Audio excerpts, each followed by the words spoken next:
Picture this, it's a normal day. A quiet bus stop. An elderly black woman is just waiting for her bus. But then something happens that shocks everyone. A police officer comes up to her and attacks her without warning. What made him do this? And why? When her son arrived on the scene, did he suddenly start apologizing? Before I continue this story, please write in the comments where you are watching from. I am sure this situation will evoke strong emotions in you, wherever you are. The policeman was a large man, with a look of superiority and cold self-righteousness. He approached the elderly woman with such rigidity, as if she were an enemy, not just a person waiting for a bus. She was frail, bent with age, her hands shaking as she clutched her bag. There was humility in her eyes. She did not expect anything bad after all. Her crime was only that she was standing at the bus stop. But for this officer, only one thing was enough: the color of her skin. This was the moment when history took on a darker tone. Wanton cruelty born of hatred rooted deep in the heart of society. His fist fell on her with such force that time seemed to slow down. The blow was unexpected and merciless. The woman staggered, her body as if it did not understand how to respond to such inexplicable violence. She fell to the pavement, and in that moment, silence hung in the air, as if the whole world had stopped for a moment, realizing the injustice. Passers-by didn't know what to do. Some pulled up their phones, others looked away, not wanting to become witnesses. Everyone seemed to understand that there was no truth or justice in this act. It was just one of many episodes hidden in the shadows, where racism remains an unspoken topic that undermines society. But everything changed when her son arrived on the scene. Tall, calm, clearly younger than his mother. His presence immediately changed the atmosphere. He didn't shout or make accusations, but his gaze was full of determination. The policeman, who had just been full of power and aggression, suddenly began to lose confidence. Something in his son's face made him slow down. Think, perhaps it was fear or guilt, but the one who had considered himself the strongest a minute ago suddenly appeared weak. And then, unexpectedly for everyone, the policeman began to apologize. His words sounded uncertain, as if he himself did not fully understand why he was doing this. Perhaps it was the knowledge that his actions would soon become public knowledge, or perhaps he was simply confronted with something he did not expect, with human honor, with the fact that his cruelty was groundless and worthless. But the apology couldn't erase the marks of his blow. It couldn't change a history of such violence and discrimination. The son lifted his mother from the ground, holding her tenderly, his eyes alight with a quiet but powerful determination. For him, this incident wasn't just another example of racist violence. It was a reminder that the fight for justice was far from over. The son helped his mother up, supporting her frail body. Her hands were still shaking, her face was pale, but she held herself steadfastly, as if she was used to life constantly throwing her into cruel situations. But this moment was different. Here, in front of everyone, under the roar of cars and the whispers of passers-by, she became a symbol of something greater. The policeman, who had been filled with rage a moment before, now stood before them as if he had broken down. He mumbled something, trying to justify himself, his words sounding unconvincing. It seemed he himself knew that an apology could not atone for what had just happened. His face was contorted with tension, afraid of the consequences, because he knew that in a world where everything was recorded by cameras and social media, his actions would not go unnoticed.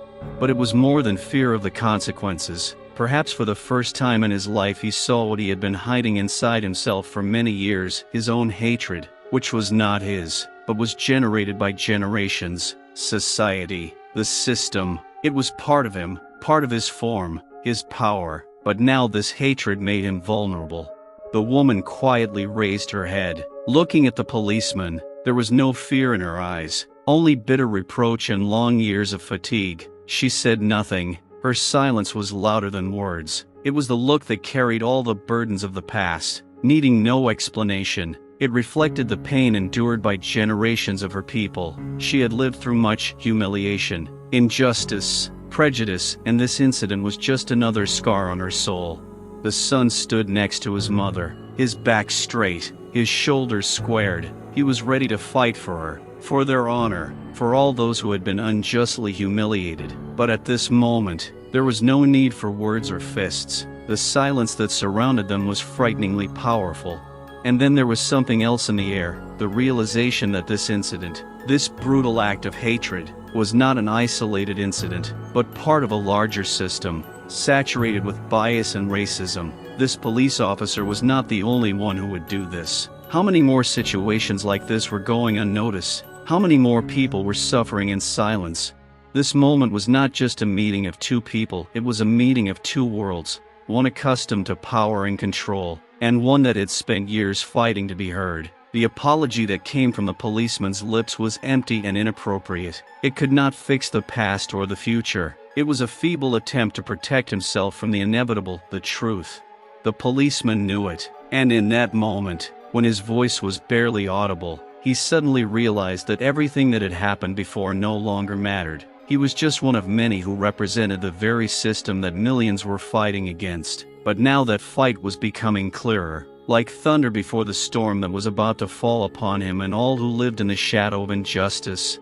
The son and mother walked slowly away from the bus stop, surrounded by the gazes of passers-by. Behind them, there was only silence and emptiness, which was inevitably going to be filled with something new. This day forever changed their lives, as well as the lives of those who witnessed this moment. But most of all, this day changed the one who perhaps least expected changes, the policeman.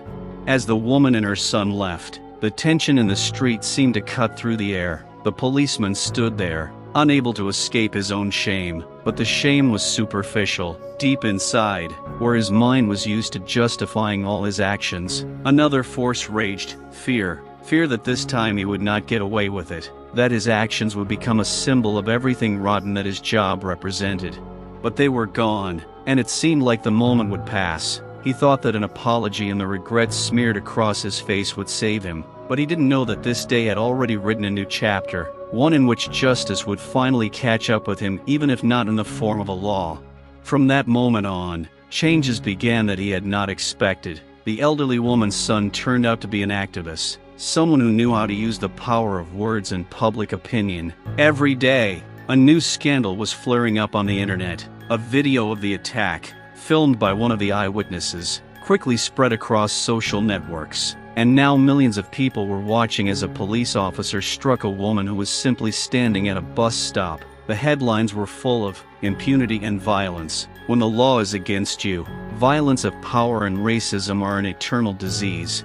These words began to erase the last traces of his hope for salvation. He became an object of contempt, and even colleagues who had once silently supported his actions now shunned him. They were afraid that their reputation would be at risk around him. Every day he was met with frowns and whispers behind his back. He felt like the ground was crumbling beneath his feet. A wall of contempt and silent condemnation surrounded him. Meanwhile, the mother's pain and the son's anger grew. This was no longer just a family story, it had become a symbol of struggle. People across the country took to the streets, demanding justice. Posters with a woman's face and the words "how much more" filled cities. It wasn't the first time a police officer had used arbitrary violence against a black person, but it was the last straw for those who had long since grown tired of enduring. The son, surrounded by people's support, became more and more involved in the movement for justice. But every time he saw his mother, his heart sank with pain. Her condition was deteriorating. The woman whose life had already been full of struggle now bore not only the physical wounds of the blow, but also deep mental scars. Her health was weakening. She often sat in a chair, staring into space, as if trying to find the strength to return to what she had before that day.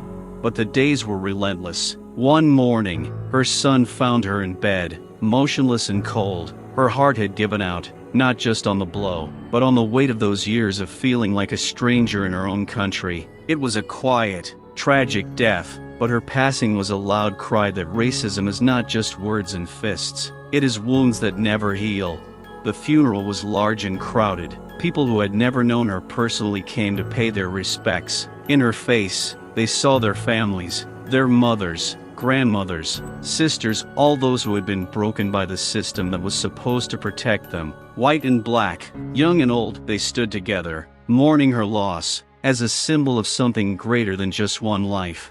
The son walked at the front of the procession, his face firm but his eyes full of tears. He knew that this day was the culmination of a struggle that was no longer his alone. It was the day he lost his mother, but he gained an even greater understanding that his mission could not end now. He had to continue it, even if it cost him everything. Meanwhile, the policeman sat at home in complete silence. He no longer went to work. He had been suspended under public pressure. His phone was ringing off the hook with calls from journalists and threats from unknown people. His life was falling apart before his eyes. Those who had once supported his beliefs and actions now preferred to turn their backs on him. The public pressure was unbearable, and each new day brought him new reminders of his actions.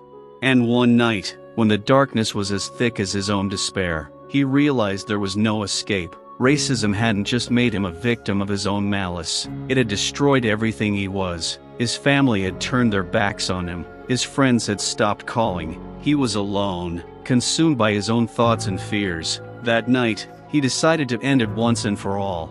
But even his passing could not stop the tide that his cruelty had raised. People continued to fight for justice, remembering that case and that woman whose life had become the final frontier in the fight for equality. The son, immersed in his activist work, was now the face of the movement. He understood that in his hands was not just the memory of his mother, but also the hope for a better future for those tired of living in fear of those who were supposed to protect them.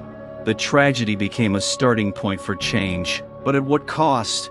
The son stood at his mother's grave, looking at the fresh mound of earth as a silent monument not only to her life but to her suffering. Everything in his head was one endless question. Why did the system that was supposed to protect people continue to break them? Why did his mother's life have to end so senselessly? In a world where hatred had more power than compassion, her face haunted him, and in every dream he saw her fall under the blow, her body falling limply to the ground. And though he had sworn that he would fight for justice to the last, a feeling of hopelessness grew deep within him. Weeks after the funeral, all the son wanted to do was continue his fight, but the deeper he delved into activism, the more his inner emptiness grew. The momentum of the social movement that had seemed powerful and unstoppable became mired in chaos and political manipulation. The media hyped his story, but used it only as a new source of headlines, selling the tragedy as another commodity in the news market. The support that had seemed genuine began to fade as public attention turned to other issues. Moreover, some authorities and police began to take revenge for this incident. The son faced constant threats, anonymous calls at night, broken windows in his house, unknown cars following him at every step. A new enemy appeared in his life, an invisible but real force of the system that was not going to give up its positions. He understood that he was being hunted, but what was worst of all, he felt that he was losing support and strength in this unequal struggle.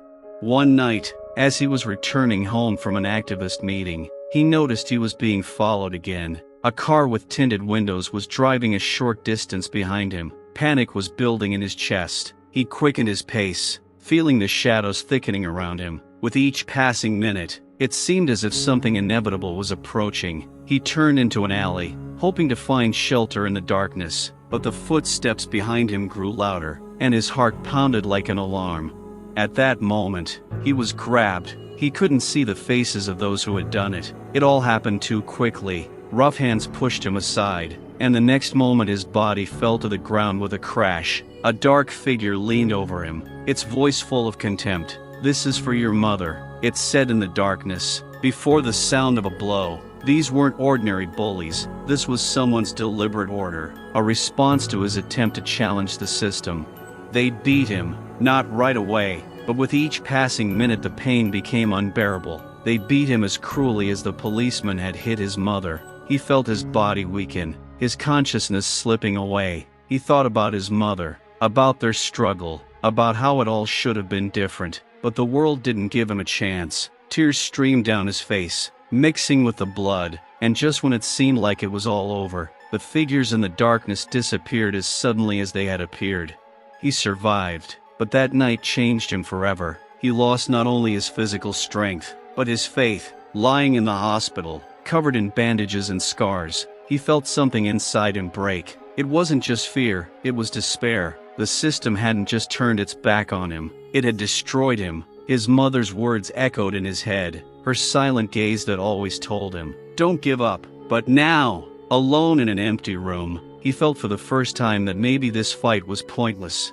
Meanwhile, the story of his attack had once again stirred up outrage, but now that outrage was tinged with a new layer of tragedy. People began to lose faith that anything could change. Each new violence, each new injustice, only reinforced the sense that racism could not be defeated. Words about equality and justice sounded ever quieter against a reality of pain and tragedy.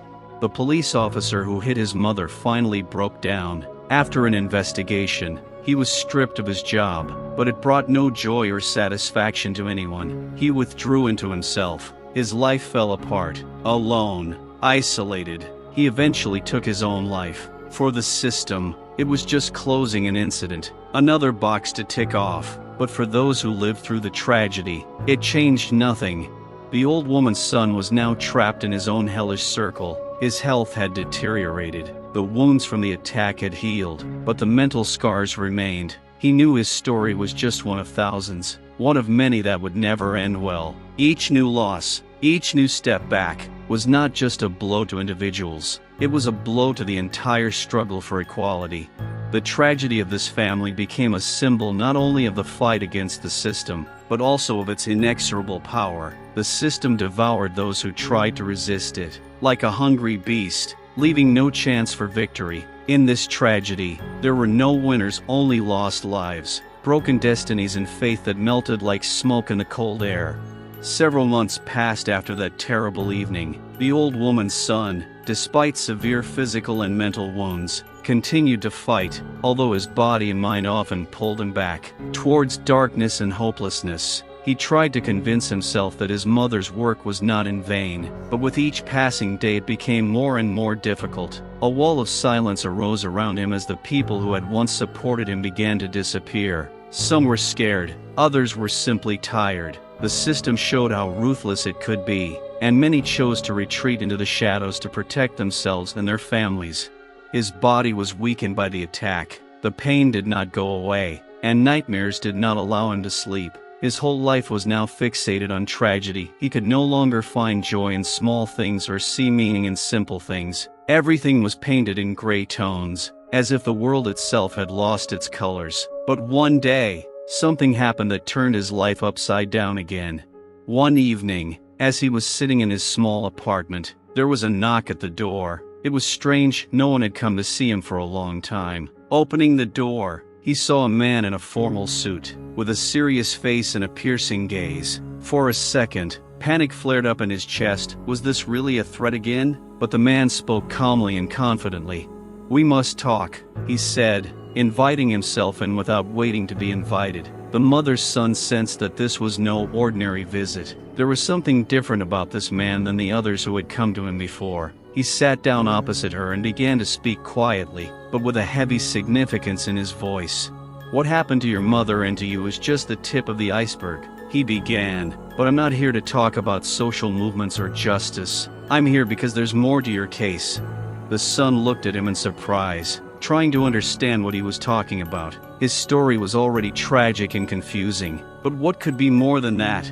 "Do you know the name of the officer who hit your mother?" "Of course you do. But what do you know about him?" "Just that he was violent, right? But there is something you could not know. He was connected to a secret organization that has been embedded in the security forces for decades. Their job is to maintain tension in society, to control people through fear and hatred."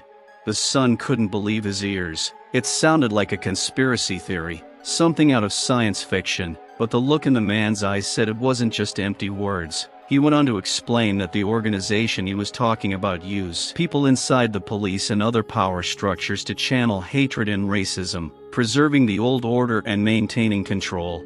The officer who hit your mother wasn't just a racist. He was chosen to do just that. Their goal is to keep the community divided so that people like you and your mother can never feel safe. But something went wrong when he tried to apologize. He messed up. His conscience was triggered, and for that, he was forced to resign, and then driven to suicide.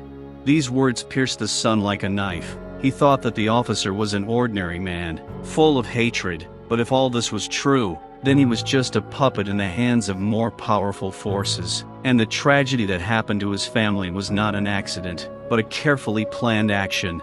The man paused. letting what he had heard sink in before continuing.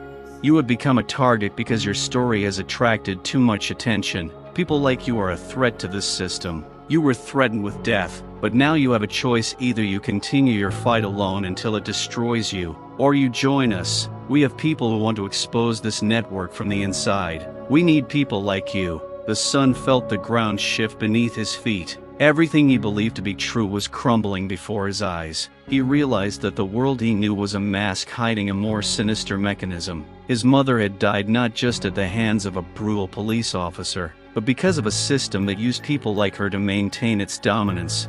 "But why me?" he whispered, realizing the scale of it all.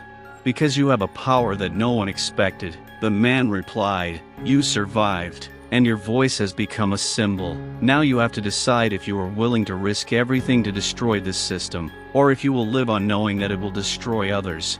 The mother's son sat in silence, feeling rage, fear, and determination warring within him. His life would never be the same again, and he knew he now faced a choice that would determine not only his future, but the future of those who continued to fight the shadow that hid behind the face of power. He closed his eyes for a moment, remembering his mother's face, her quiet dignity, her pain, her determination. She would have wanted him to fight to the end. He opened his eyes and looked at the man. "I agree," he said firmly. Thus began a new stage in his life. He became part of an underground network that fought for truth and justice, exposing those who used hatred as a tool of power. But this fight was dangerous. Each new revelation brought him closer to death, but he was ready to risk everything, because now he knew that his tragedy was not the only one, but it could be the last if he managed to break this vicious circle.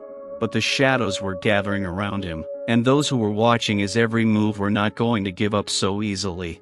After the night his son agreed to join the secret network, his life became a constant game of edge. People behind the scenes were feeding him information, and he began to understand how deeply the conspiracy ran within the institutions of the state. It wasn't just about racism in the police force, but about systemic oppression at every level. Every day brought new revelations about how inequality was deliberately maintained and how racial hatred was used as a tool of control.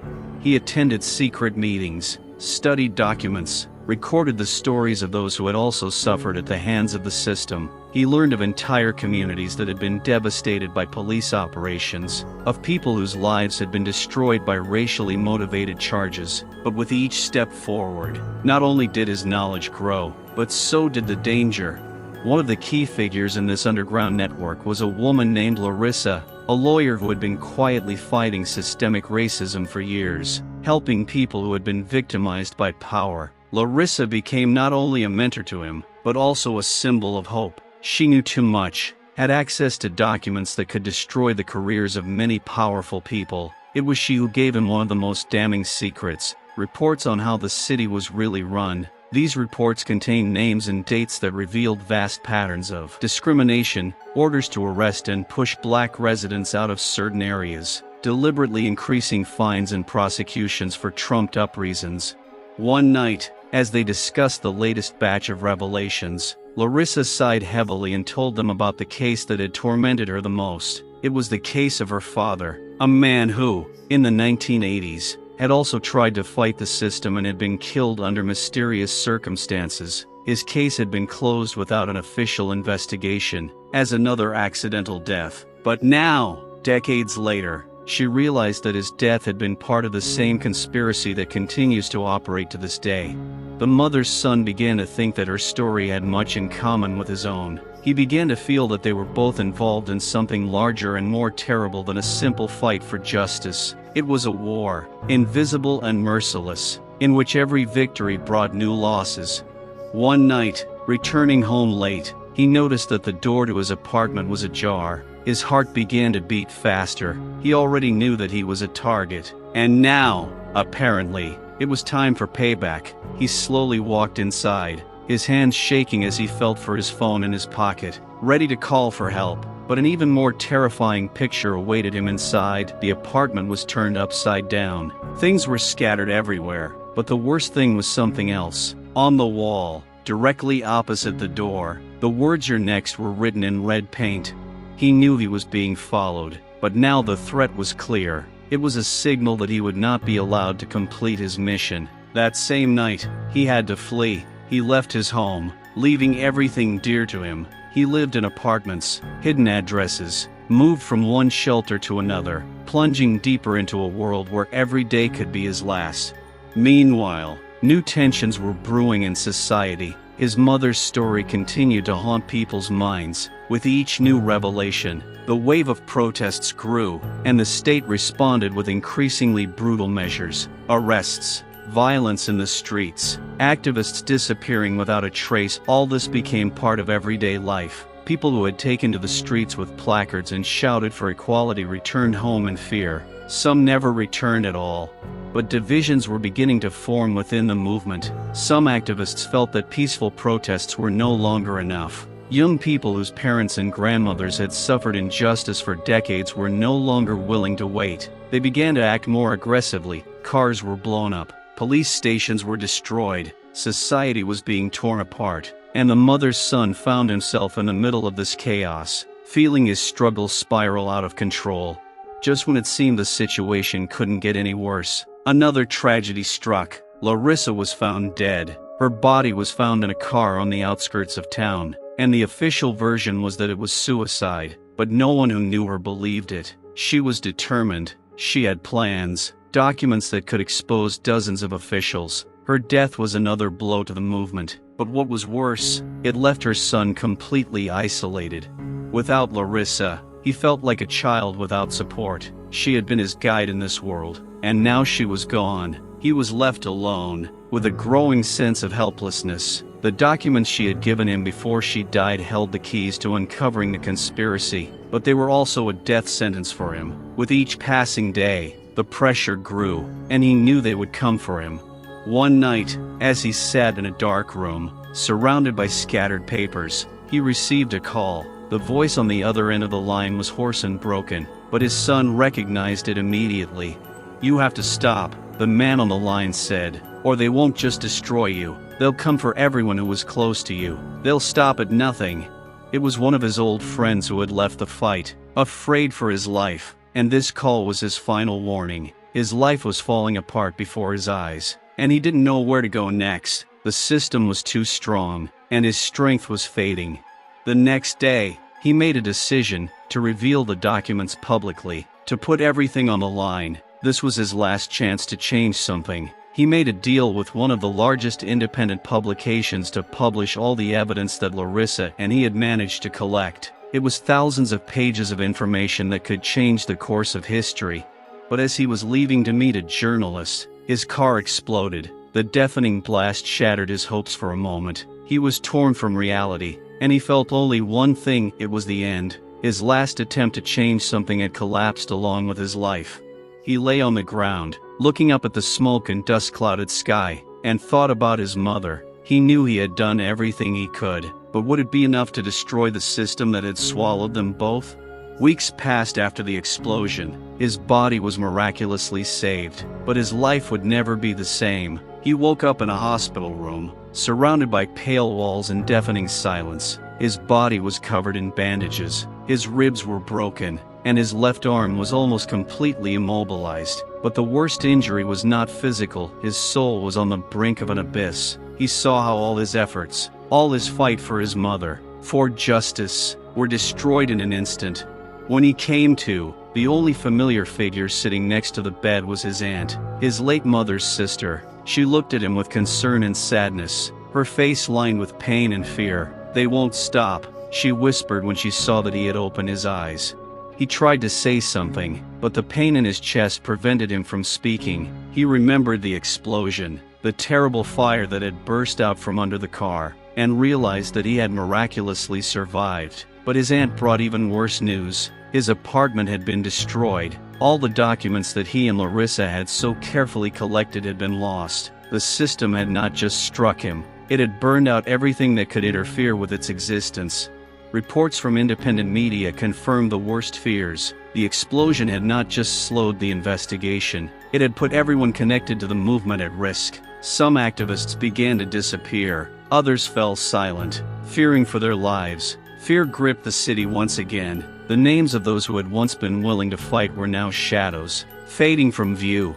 But the most painful blow came when the journalist he was supposed to meet died. The man who had promised to expose the truth had died the day before the explosion. The police declared his death a suicide. But everyone knew it was revenge. The system had left him without allies and without any hope of justice. A few days passed, and the mother's son realized the gravity of the situation. He was alive, but he was not free. He was under constant surveillance by the police, who declared him a radical leader and accused him of organizing the explosions. He was accused of crimes he did not commit and presented to society as a dangerous extremist. Now not only his life but also his reputation was destroyed. When he left the hospital, still barely able to stand, he was met by a cold world that no longer felt like home. He saw fear or contempt in every glance from passers-by. Newspapers and TV channels were filled with stories that portrayed him as a threat to public order, as someone who was supposedly trying to destroy society. Lies and propaganda spread like poison, poisoning everything around him. He tried to find shelter, but almost no one wanted anything to do with him anymore. His relatives withdrew, fearing for their lives. Even his aunt, when he returned to her a few days later, told him he could no longer stay in her house. "They're watching me," she said, tears streaming down her face. "I don't want anyone to get hurt because of you. Go away." He found himself on the street, having lost everything. The only people he had tried to connect with, the ones who had supported him before, were gone too. The system had broken everyone. Loneliness and hopelessness became his new companions. One night, as he wandered the deserted streets of the city, his face hidden under a hood, he was stopped by a group of police officers. They knew who he was, and although he tried to leave unnoticed, their intentions were clear. One of the officers, smiling predatorily, said, "We've been waiting for this moment for a long time." They pushed him into a dark alley and began to beat him brutally, but at some point, he no longer felt pain. His entire world turned into a gray blur, and he realized that this beating was only the culmination of a long and painful process of destruction. The next day he was found on the street, broken and barely breathing, but no one cared. The media didn't even mention the incident, as if it had never happened. He survived, but only to realize that the system would never let him go. His mother was gone, Larissa was gone, the journalist was gone. Everyone who believed in the truth had disappeared or been destroyed. He became a ghost, wandering the streets of a city once full of hope, now crushed by the system. His fight, which he had started with such determination, had turned into a tragedy. One night, as he looked up at the night sky from the dark corner where he now hid, he felt a sense of utter devastation. He realized that the system was too strong, too powerful and deep for one man to destroy it. His struggle had borne no fruit. Everyone he had tried to protect had been destroyed or forgotten. And so, sitting in the cold, he felt the last of the warmth drain from his body. All that was left were the memories of his mother and the brief hope of justice he had once cherished. The darkness swallowed him, and with it all his pain, his anger, and his dreams. When the city woke up the next morning, no one remembered him. Several months had passed since his mother's life had been cut short by violence. The son was disfigured both physically and mentally, but his struggle was not over. After the attack, when he became an outcast in his city, he became a ghost, an invisible witness to a reality he had never imagined. But it was in this state of despair, when all seemed lost, that an unexpected turn came. One night, while hiding in an abandoned building on the outskirts of town, he received a strange message on his phone. The screen lit up, although he was sure that the network had long been switched off and the police were watching his every move. The message was laconic: "We know the truth. You are not alone. Come tomorrow at 10 p.m. to the old pier." There was no signature, but there was something more than just false hope behind those words. Gathering all his strength, he decided to go. What did he have to lose? The feeling of doom haunted him every minute, but this message inspired a faint hope. Perhaps someone remained on his side. When he arrived at the pier, the air was saturated with salty dampness and the darkness surrounded him like a thick blanket. He was prepared for an ambush or another attack, but instead he was met by a group of people whose faces he did not recognize, but whose intentions seemed sincere. Among them was an elderly woman, her face hidden under a hood, but her voice gave her away. It was Larissa. The lawyer he thought was dead. "You were told I was dead, like so many others," she said, removing her hood and revealing her face. "It was a setup. We used my leaving to hide and continue our fight in the shadows. The day I was supposed to meet you, they were already watching me. I knew if I stayed in sight, it would all end. I had to disappear."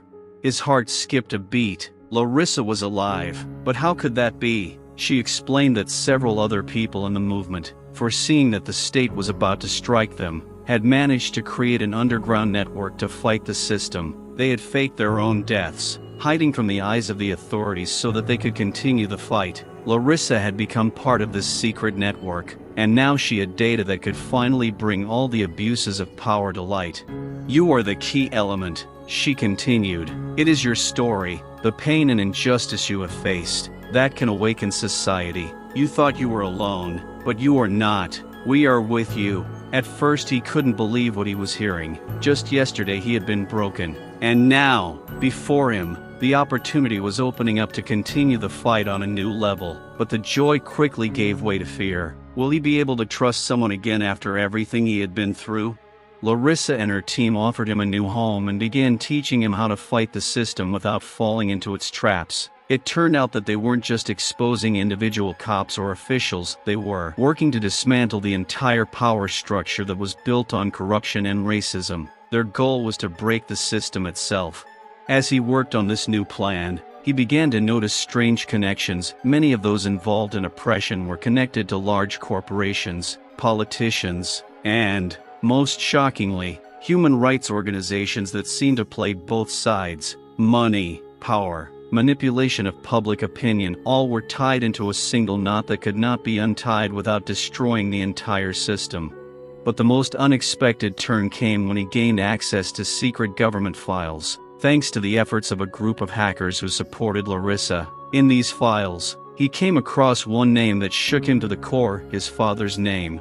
It turned out that his father, about whom he knew very little, was involved in a scheme that linked him directly to those who supported this regime of racial hatred and violence. His father was a high-ranking police officer who had helped create strategies to suppress protests in black neighborhoods. He learned that his father was part of the system he was now fighting against.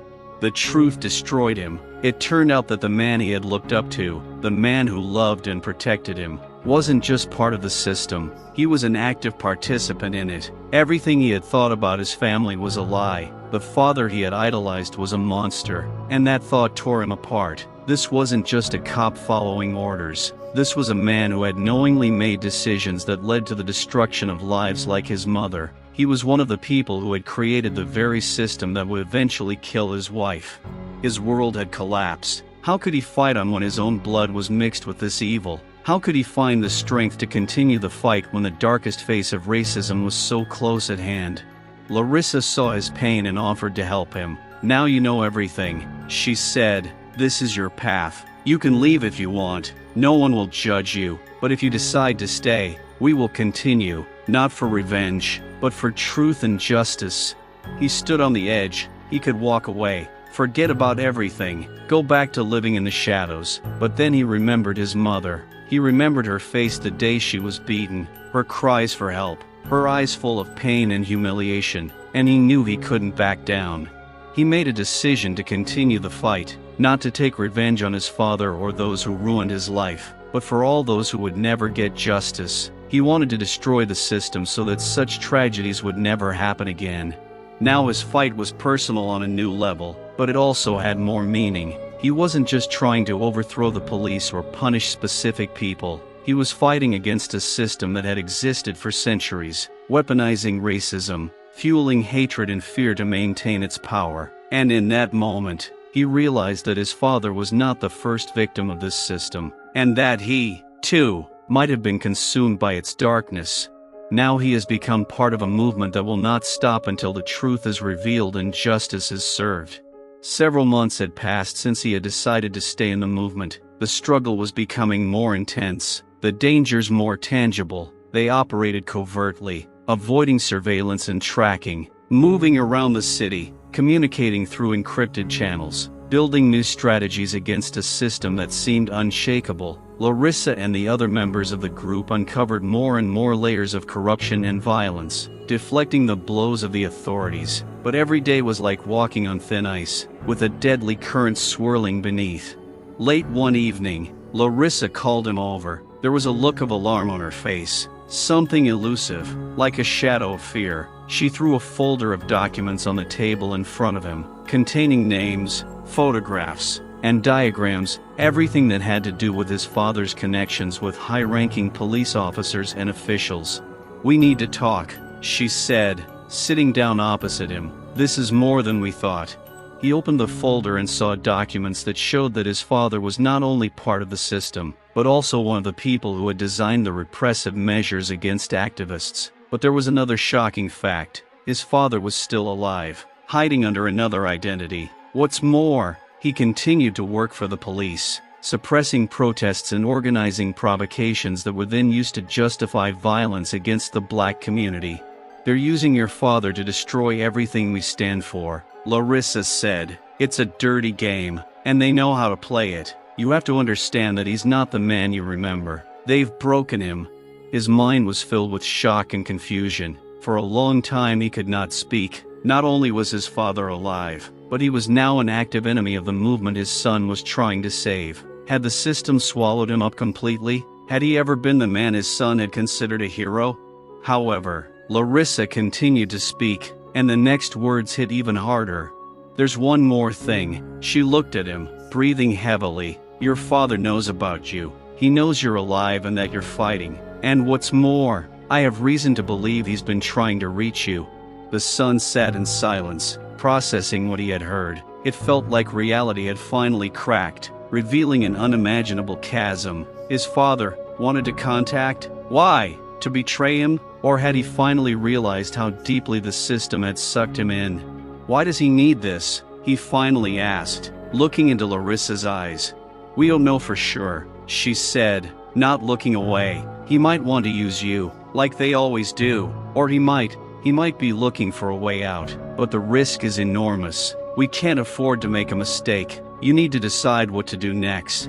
The following week, he received another message, but this time it wasn't from Larissa and her team. It came from an unknown number, but the message was clear. "We need to talk. I know what you're doing. It's not what you think. Signed, Father."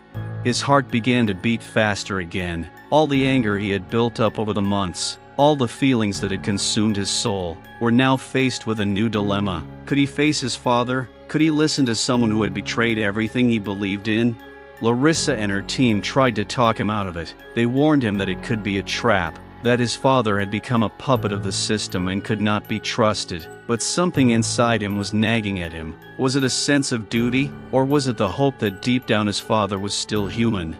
He made his decision. The meeting place was chosen on the outskirts of the city, in an old abandoned warehouse where coal had once been stored. There was silence all around, broken only by the wind howling in the cracks of the brick walls. As he stepped inside, he saw a figure in the shadows, his father standing at the window, looking out into the darkness. The man he had thought dead now stood before him, alive, but so alien. His father's face was changed, as if time and darkness had done their work. Wrinkles, gray hair, and an expression of weariness mixed with something almost like regret. "I knew you would come," he said quietly, without turning around. "I've been waiting for this moment for a long time." The son came closer, his hands clenched into fists. Too many questions, too much pain. He wanted to scream, wanted to blame, but at that moment his voice betrayed him. "Why are you doing this?" he finally blurted out. "Why did you destroy everything you loved? Why did you become one of them?" Father turned slowly. There was sadness in his eyes, but also some strange determination. "You don't understand," he said quietly. "I was never one of them. My whole life has been a struggle to destroy this system from within. But they are stronger, more cunning than you can imagine. They control everything. Every move, every protest, every shot is their plan. And I did everything to protect you and your mother." The son couldn't believe his ears. All these years, his father had been a double agent, working from the inside, trying to sabotage the system, or was this just another lie to justify his actions? And how did you protect us? He snapped. Mom died. She was killed. You did nothing. I tried. My father's voice trembled, but I lost. Now it's all up to you. He stepped closer, placing his hand on his son's shoulder. The moment was fraught with contradictions. The father who had betrayed everything his son believed in was now asking for forgiveness and help. But was it sincere, or was there something more to it? They'll come for you, my father whispered. I'll help you get out, but only if you trust me. And at that moment, the son realized that regardless of whether his father was telling the truth, he was faced with a choice that would change everything. The son stood in silence, his heart pounding as if it was trying to escape. He didn't know what to think about what his father had said. Conflicting emotions swirled in his head: anger, betrayal, but also a yearning for understanding. The father who had never been there seemed to be there to explain his actions. But should he be trusted? Why didn't you come for us? He asked, his voice shaking with emotion. Why didn't you take us from there when it all started? I wanted to, the father said, his eyes filling with tears, but the system was watching me. I couldn't take any risks. I thought I could do more by staying in the shadows. I knew where that would lead. Yeah, in the shadows. The son grinned, radiating sarcasm. And what did you achieve, Dad? We lost everything. I lost my mother. I know. He clenched his hands, as if that would help contain his anger. I know, and it tears me apart. I didn't want this to happen. Every day I lived with this horror. Every day I thought about you and your safety. The son took a step back, feeling a lump in his throat. Are you saying that your life is more important than your mother's? He asked, hating himself for having already forgiven him. You just abandoned her. She was part of that fight, my father said, his voice shaking. You don't know everything. I couldn't save her, but I worked to make sure others didn't have to go through the same thing. It was dangerous. She was too close to the fire.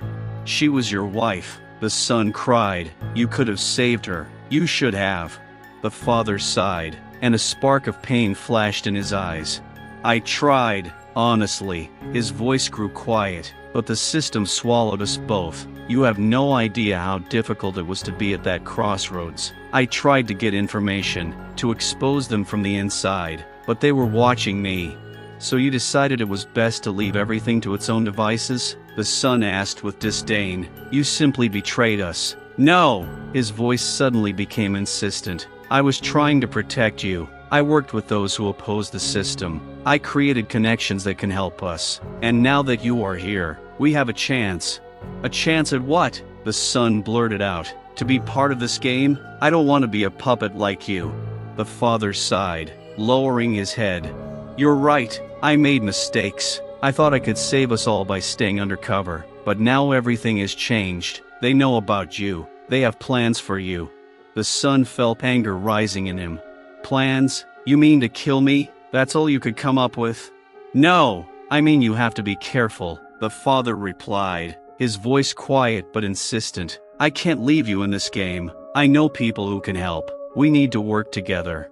Work together? The son smiled bitterly. You just betrayed us, and now you want me to trust you again? I'm not asking for trust. The father looked his son straight in the eyes. I'm asking you to understand that I was a part of this because of circumstances beyond my control. But you are you. You have the ability to change everything. You can do what I couldn't. The son considered these words. Could he really be the one to make a difference? Or would he simply repeat his father's mistakes, becoming part of a system he hated? He looked at him, trying to read his eyes. How do I know you're not lying? How do I know you're not just trying to use me? He asked, unable to hold back his tears. I'm not asking you to take my word for it. Father stepped closer, his voice thick with passion. I'm asking you to consider the possibility. We both know how this system works. I want you to learn how to use it against them. I want you to be the one to expose them, not the one they break. And how are you going to do that? The son asked, his voice softer but still full of distrust. I can give you access to information they don't want you to know. I can help you contact those who fight on our side. But for that, I need your trust. His voice became serious. The son felt his inner demons rise up. How could he trust this man who had betrayed his family? But he also knew he had no choice. The system they were fighting against was growing stronger, and his fear was becoming more real. Okay, he said finally, though his voice was shaking. "I'll give you a chance, but if you fail me, I won't let you live." The father nodded, and a smile flashed across his face, not a happy one, but rather one full of bitterness and hope. "I will do everything to justify your trust, and I promise that I will do everything possible to help you." They both knew that trust was a fragile thing, but this was an opportunity to rebuild their relationship. The father could be a friend or an enemy, depending on how the circumstances played out. The son was determined to understand where his role in this chaos ended. "So," he said, gathering his strength, "what are we going to do next?" Father explained the plan. They had to gather information on the big players behind the system and find ways to expose them. He talked about the connections he had, people willing to help. It was dangerous, but they had no choice.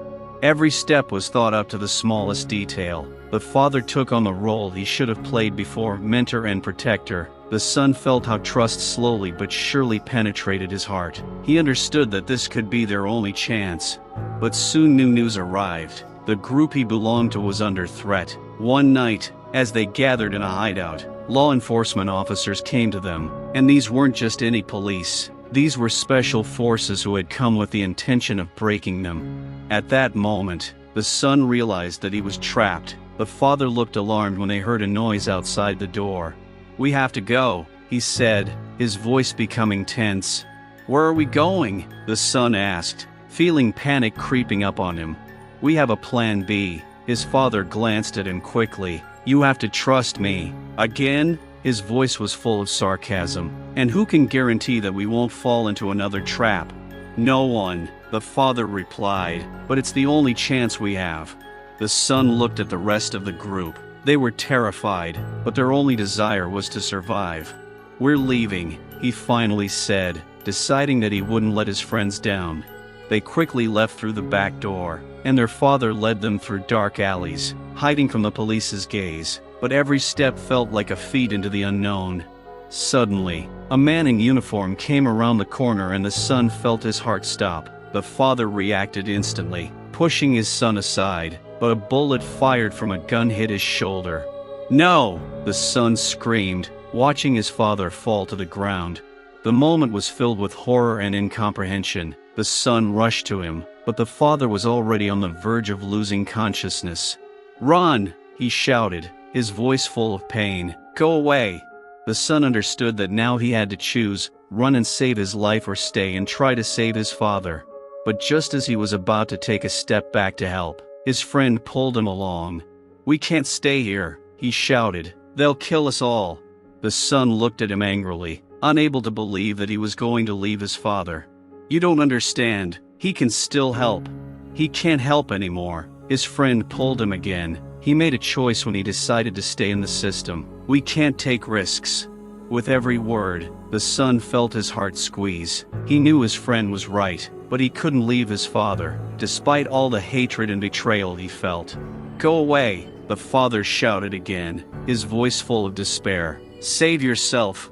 The son finally turned and ran, his heart pounding as if it were breaking into pieces. Every step, every breath, was a struggle between his fear and the bitterness of loss. He felt like he was leaving a part of himself there, in that alley, amidst the chaos and fear. As if in slow motion, he saw the policeman's shadow looming over his father, and it would forever be etched in his memory. He knew it wasn't the end, that it was just the beginning of a new fight, but he couldn't stay in his father's shadow any longer. He had to be the one to fight the system. And this realization filled him with determination. Now that his father was lost, he would fight for all who were suffering, for those who were oppressed by the system. He would now be the voice of those who were silent. The son ran through the dark alleys, his breathing ragged, his mind a whirlwind of conflicting thoughts. He couldn't shake the image of his father falling to the ground. Every step made him feel guilty for leaving him, but at the same time, he knew that if he stayed, he too would become a victim of the system he hated. He reached his hiding place, where the rest of the group had gathered. He saw fear and confusion in their eyes. His friend, who had pulled him along, stood next to the others, his face grim. "Where's your father?" one of them asked, hoping the answer would be encouraging. He was wounded," the son said, his voice shaking. "I couldn't save him." The assembled group exchanged anxious glances. At that moment, one of the older members of the group, Larissa, approached him. She was a strong woman, but now her face reflected deep sadness. "We need to talk about what happened. We can't remain in the dark," she said, her voice full of authority. The son nodded, but inside he felt torn. He couldn't leave all this behind, but at the same time he didn't know what to do next. They gathered in a circle, and the conversation became tense. "We need to act," Larissa continued. "We know they are working on new methods of suppression. We cannot allow them to destroy our voice." "How can we fight if we have no resources?" his friend asked, his face full of doubt. "We've already lost too much. We have to use what we have," Larissa replied. "If we don't stop them now, tomorrow may be too late." The son felt a spark of determination ignite within him. He remembered his father's words about knowing people who could help, and he needed to use that information. "I have information about what they're planning," he said, looking up at his comrades. "My father was undercover, and he knew how they operated. I can try to contact him, if he's still alive." "Don't you think it's risky?" his friend said. "We don't know which side he's on now, but we have no choice," he said, feeling anger rising in him. "We could lose everything if we do nothing." Larissa nodded, her gaze becoming determined. "I agree. We have to find a way to find out what's going on. We have to be one step ahead before they catch us." At that moment, the son realized that this could be their chance to change the situation. He made a decision to take a risk and try to establish contact with his father. A few days later, he had a plan. They had developed safe routes and drop-off points to relay information if he had a chance to contact his father. The son knew that time was against them, and that they were becoming more vulnerable with each passing minute. But one day, as he was checking his friend's messages, he received terrible news. The protests they were organizing were brutally suppressed, and several members of the group were arrested. The son felt like the world around him was beginning to crumble. "We need to act," he shouted, trying to gather his strength. "We must help our comrades." "How do we do that?" his friend asked, his voice full of despair. "We can't just go and separate them. If we can gather evidence of corruption and violence, we can go to the public," he said, a plan forming in his head. "We need to make sure everyone knows what's really going on." After gathering their things, they left the shelter, but as they were leaving, a group of men in uniform approached them. These were not just police officers, these were armed agents, ready to act. The son's heart began to beat faster. "Run!" he shouted, pushing his comrades aside. "I'll distract them."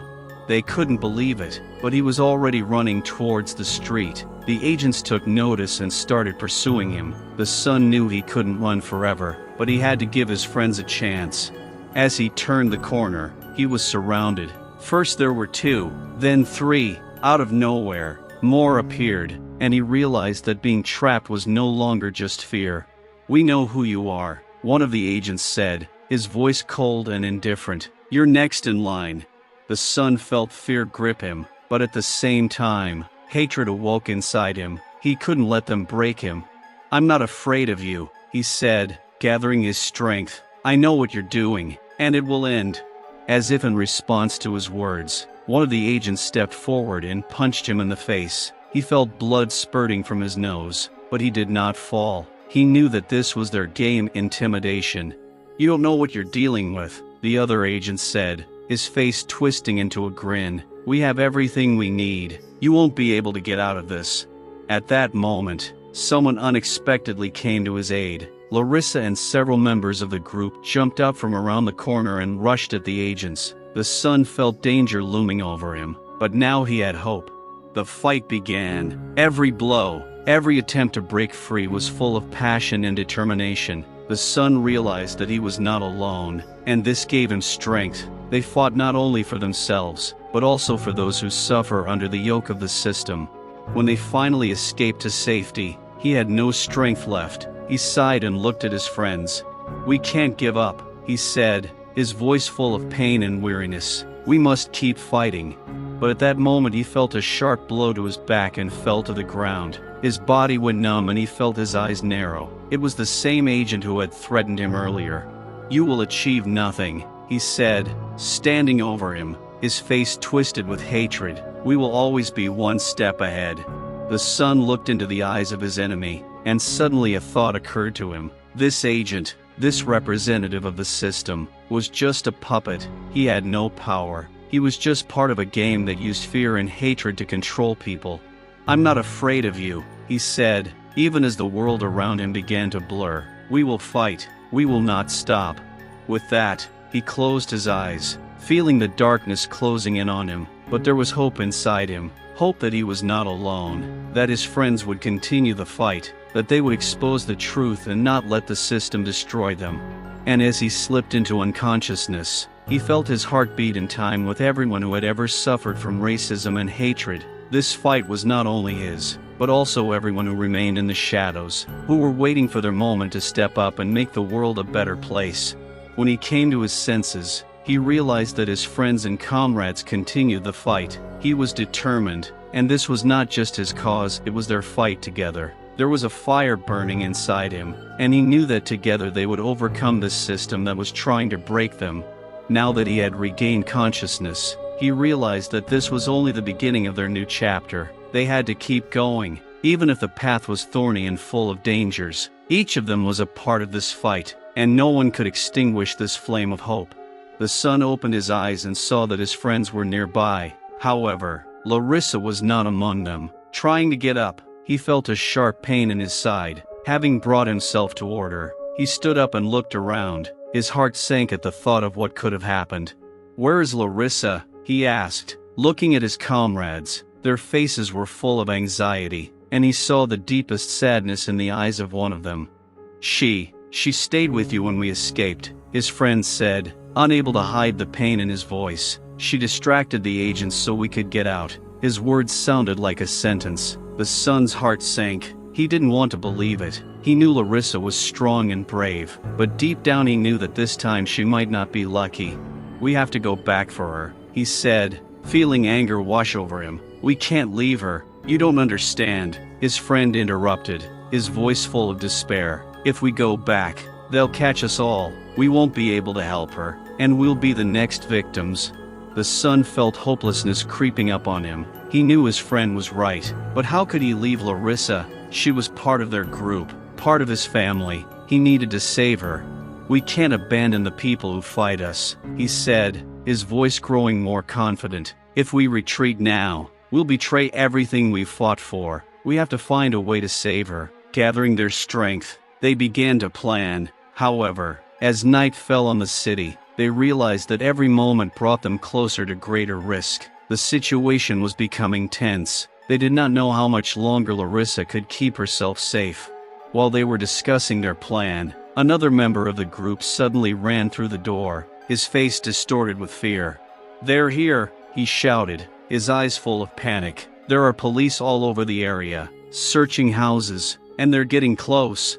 Realizing that time was running out, the son and his friends gathered and began to leave their hiding place. They walked along familiar alleys, trying to avoid the light and keep quiet, but every step was difficult, and fear did not leave them. Finally, they reached the place where they knew Larissa might be held. It was an abandoned warehouse on the outskirts of town that the police were using as a temporary holding area. The son's heart pounded in his chest as they made their way inside, knowing that every moment could be crucial. The silence in the building was oppressive. They tried not to make any noise, but fear lurked in every shadow. They moved through the corridors, listening for sounds, when suddenly screams came from around the corner. "It's her," he whispered, and his feet carried him to the source of the sound. They entered a small room and his heart stopped. Larissa was sitting on a chair. Her hands and feet were tied, and there was a mark on her face from a blow. She looked exhausted, but there was still a fire in her eyes. "Larissa!" exclaimed the son, rushing to her. He quickly untied her hands, and she looked at him with gratitude. "I knew you would come," she said, her voice quiet but determined. "But we must go. There are many of them, and they will be back soon." At that moment they heard the sound of footsteps approaching the door. Fear overwhelmed them and they knew that time was running out. "Run," Larissa said, pushing her son aside. "I'll hold them off. You have to go. We can't leave you," he replied, feeling tears welling up in his eyes. "I was ready for this. You have a future, and I won't let them catch you." With that, she pushed him toward the exit, and he felt her determination seep into him. They walked out, but there was a deep pain in his heart. They couldn't lose another person, another soul who fought for justice. Once outside, they began to run. Every step felt like their last, but he knew he had to keep going. They had to survive to fight for those left in the shadows. But when they reached safety, lights appeared on the horizon. Police cars surrounded them, and he knew it was the end. "They found us," one of the friends shouted, his voice full of fear. The son knew they had nowhere to run. All their struggles, all the sacrifices they had made seemed in vain. They were facing a system that was stacked against them. When the police got out of their cars, he felt all his hopes crumble, but he knew that if he gave in, he would betray not only himself, but also Larissa and everyone who fought them. "We will not give up," he shouted, raising his fists. "We will fight." At that moment, other protesters who were also against the system came to their side. They surrounded the group, and together they began chanting, "Justice."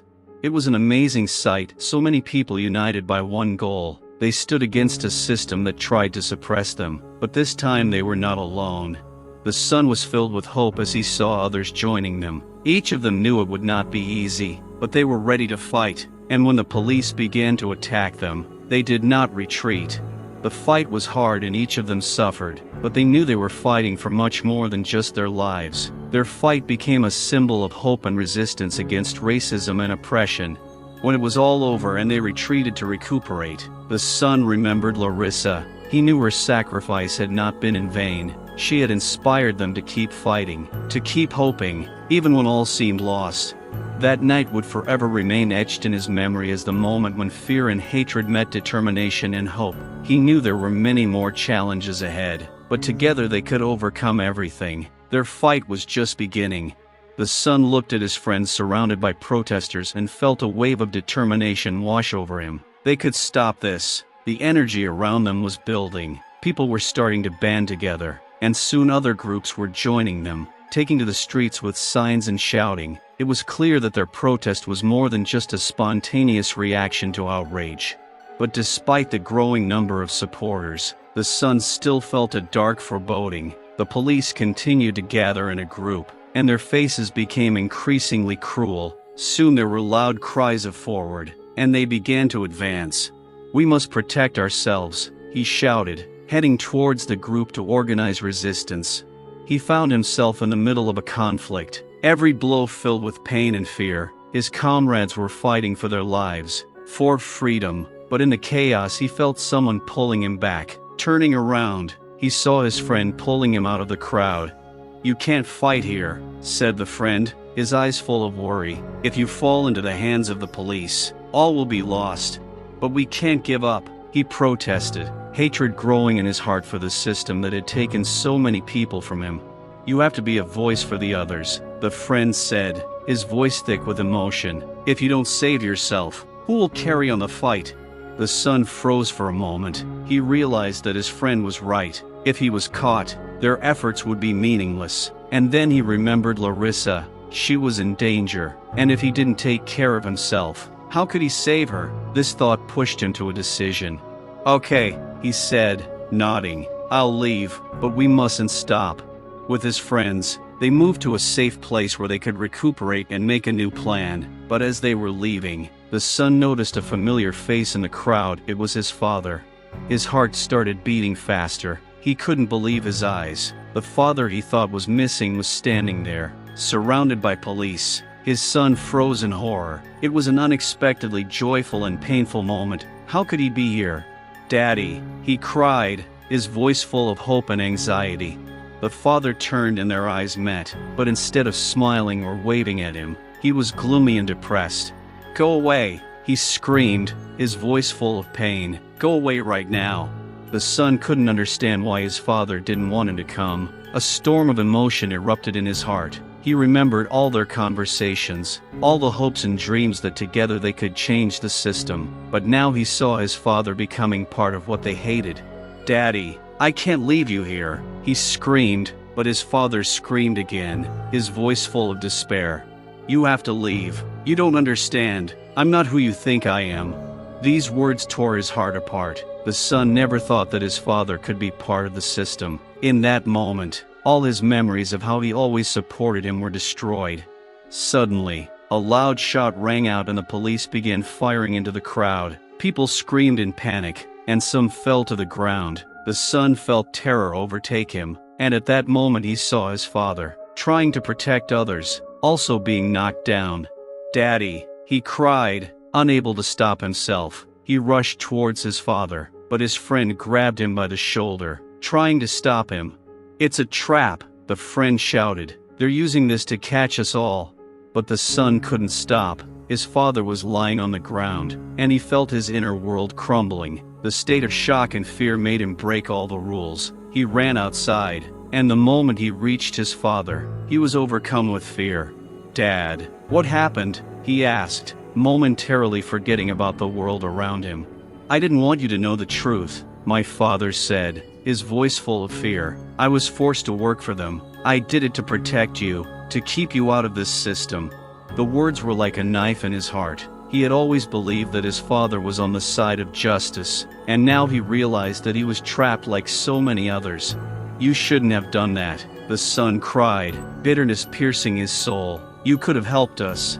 His father looked at him with sadness and understanding, and in that moment they both realized that despite all the circumstances, they were still connected by blood, and that was the only thing that remained between them. But their moment was cut short when the police officers began to rise from the ground. The son noticed one of them pointing a gun at him. He braced himself to stand between his father and the bullets. "Run!" the father shouted, his voice full of fear. "You must save yourself." But at that moment, he noticed that his father, despite his mistakes, still protected the people around him. He was not just a puppet in the system. He was a man who fought for his family. Without having time to think about his decision, the son stepped forward and stood between the policeman and his father. "You have no right," he shouted, his voice full of determination. "We will not remain silent." At that moment, another shot rang out, but not at him. The son saw someone in the crowd shoot at the police, trying to distract them. People began to unite, and a real fight began. In that moment, the son realized that their fight was bigger than he could have ever imagined. It was a fight not only for their loved ones, but for everyone who suffered from oppression and racism. He knew that despite the betrayal, they could join forces. And then, when all seemed lost, a group of protesters led by Larissa showed up to help. They took action, and suddenly the whole situation changed. Larissa, who he thought was in danger, showed up with a new plan. She took command and began organizing people to fight back. "We're not just fighting for ourselves," she said as they gathered around. "We're fighting for our future."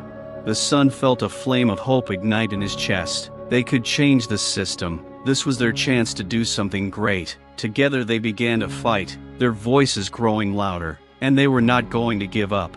The police began to retreat under the pressure of the protesters. They could no longer ignore the anger and determination of the people who were finally united against oppression. The son thought of his father, and the moment he looked at him, he saw that he was also struggling with inner demons. Their eyes met, and the son suddenly realized that their connection was not broken.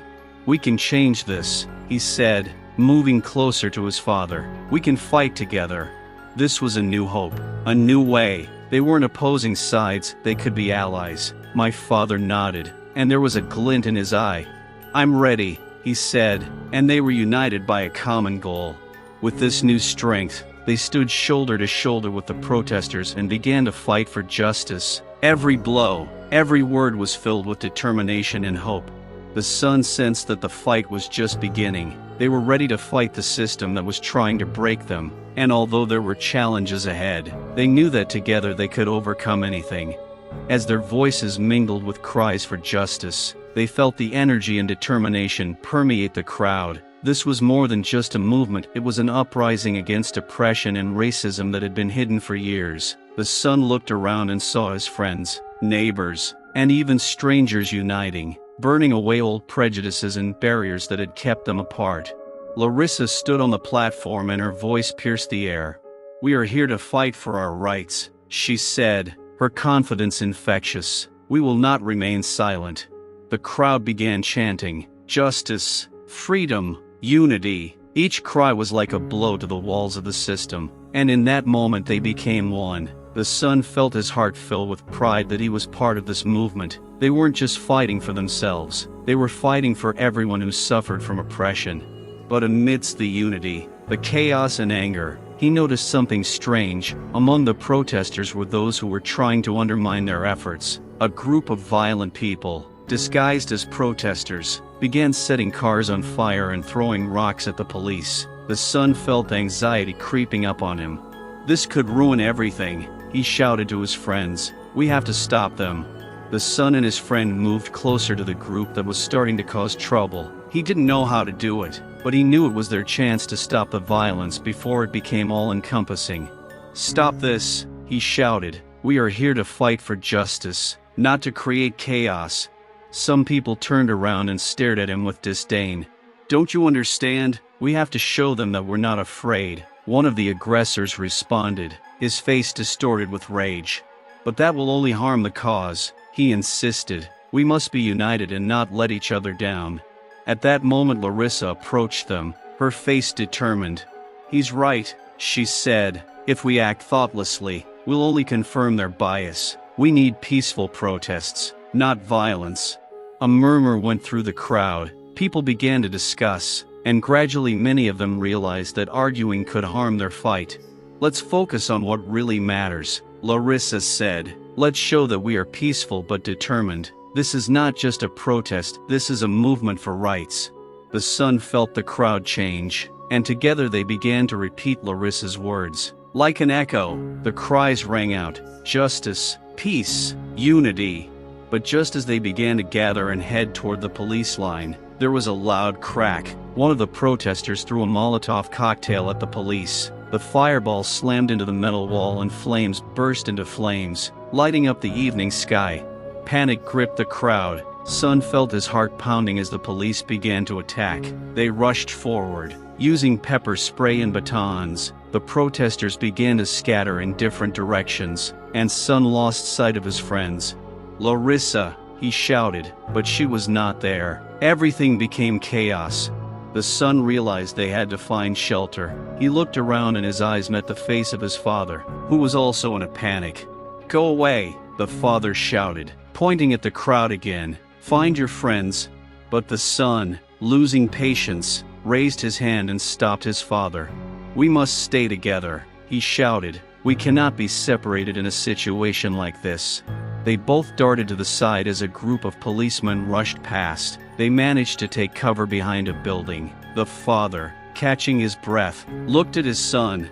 I didn't mean to set you up," he said, his voice shaking with fear. "I tried to do everything I could to keep you out of this life." The son felt his heart squeeze. "But you chose a side," he said bitterly. "You were supposed to protect us." "I understand," the father said, his voice full of regret. "But it doesn't matter now. What matters is that we're together. We can fight them as a family." And just as they were starting to move away from the wall, a new scream rang out. It was Larissa. She was standing on the other side of the street, her face distorted with alarm. "Son, father, help!" she screamed, pointing to a group of people who had captured other protesters. The son felt fear creeping up on him again. He couldn't believe he was seeing her again, but this time with a new threat. "We have to help her," he shouted to his father as they rushed towards her. They made their way through the crowd, through people fighting with the police, and finally reached Larissa. She was surrounded by several aggressive protesters who were trying to restrain her. "Stop!" the son shouted. "She is our ally." But stones began to be thrown at them, and he felt rage rising in him. "We're not going to fight each other," he shouted. "We're here to fight the system." Meanwhile, the crowd began to throw things at people, and there was fear in their eyes. Larissa, noticing her son and father, broke free from the hands of the captors. "I'm here," she cried, holding out her hands to them. "Let's do it together." But at that moment the police burst into the crowd. They began to act quickly and brutally. The son, father and Larissa found themselves in the center of events. People began to run away, but they stood together, hugging, and we're not going to retreat. We're not leaving, the son shouted, looking at his comrades gathered around. We'll fight for the truth. At this point, the crowd united again and shouts began to rise around them. The police began to press them, but they did not give in. Together, they formed a human chain to protect each other. As the conflict reached its peak, the son felt his inner strength reborn. He knew that this fight wasn't just about them, it was about everyone who suffered under the system. And in that moment, when he looked into the eyes of his friends, Larissa and his father, he realized that they had become part of something much bigger. Their fight was for everyone who believed in justice. Together we are stronger, he shouted, and the crowd responded. They continued to fight, and although their fears were not yet allayed, they knew that together they could overcome any obstacle. As the day began to break and they stood their ground, even in the midst of all the chaos, he felt that they had become more than just protesters, they had become a symbol of hope.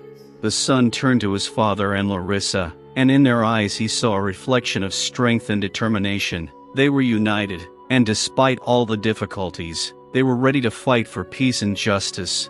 That night, when the lights went out and the threat left its mark, they knew their fight was just beginning. It was just one step in a long journey, but now they were ready for any battle. With renewed strength they began to prepare for the day ahead. Now their fight for freedom and justice would not end until real change was achieved. Soon after the passions died down, a lull set in. People began to disperse, but not to their homes. They were gathering for another meeting to discuss the next steps in their struggle. Larissa, her son, and his father stood together in a circle of people surrounded by hope and determination. The meeting became a place not only to discuss plans, but also to share stories. Everyone who was there shared their experiences, fears and hopes. They talked about how they had all suffered from the system, about the importance of staying together. The son, feeling a wave of support, remembered how important their unity was and how it could change the situation. "We can't let fear stop us," he said, raising his voice above the noise. "We're here to show that our lives matter." The crowd cheered his words and it inspired them. Soon they began organizing events, rallies and other forms of activism to promote their ideas of equality and justice. Everyone had a role to play and an atmosphere of unity filled the hearts of all those gathered. As time went on, their efforts began to bear fruit. Local media began covering their actions, and soon their movement went viral. With each new rally and protest, more people came, their voices uniting into a powerful chorus demanding change. Larissa, who became one of the leading activists, organized events that drew attention to the problems of racism and inequality. She not only spoke about the problems, but also presented solutions that could change the system. The son, watching this process, felt his pride in their cause grow. His father, having returned to normal life, also began to participate in the rallies, and trust and connection were restored between them. "I was wrong to think I could protect you by just staying in the shadows," my father admitted one day as they walked together to yet another event. "We have to fight together." As each day went by, the father and son became closer as they spent more time together. They began to understand each other on a new level, and it brought them closer than ever before. They began to discuss their dreams and plans for the future, and every time they talked about changes, they saw their ideas become reality. Larissa also became an important part of their lives. She and their son often worked on projects together, and their friendship grew stronger every day. One day, she shared her dream of creating a support center for young people, where they could receive education and support in the fight against racism. "This could be a place where we can teach young people to fight for their rights," she said, her eyes sparkling with hope. "I will support you in this," the son replied. "This will be our common dream." Several months passed, and finally they saw the fruits of their efforts. The city administration began holding meetings with the activists, and their ideas began to be implemented. They developed a new policy aimed at combating racism and supporting the rights of minorities. It was the first serious victory, and the entire community celebrated. At one of the meetings where activists gathered, the son and Larissa raised a toast to all those who fought for justice. "For us," Larissa said, her voice sounding confident. "For our future." The crowd raised their glasses, And it was a moment when everyone realized that their efforts had not been in vain. They had become part of a change that would forever change their community. A few years later, as life went on, the son and Larissa opened the center they had dreamed of. They worked on programs that helped young people gain the education and skills they needed to become activists in their communities. The father also became an important part of their work, teaching young people how to deal with systemic bias and become leaders. Their lives changed. Instead of fear and pain, they found strength and hope in their actions. They became living proof that change is possible when people come together for a common goal. As they stood together in the new center, filled with laughter and hope, the son knew that their struggle had paid off. It was not just the end of one story, but the beginning of a new era, the era of justice and equality they had all longed for. Dear viewers, we would love to hear your thoughts on this story. What do you think about what happened? Have you had any experiences of racism in your life that you would like to share? Your thoughts and experiences are very important to us, and we appreciate each and every one of you. Don't forget to subscribe to our channel and like the video if you enjoyed it. It really helps us to continue creating content and sharing important topics. Have a nice day.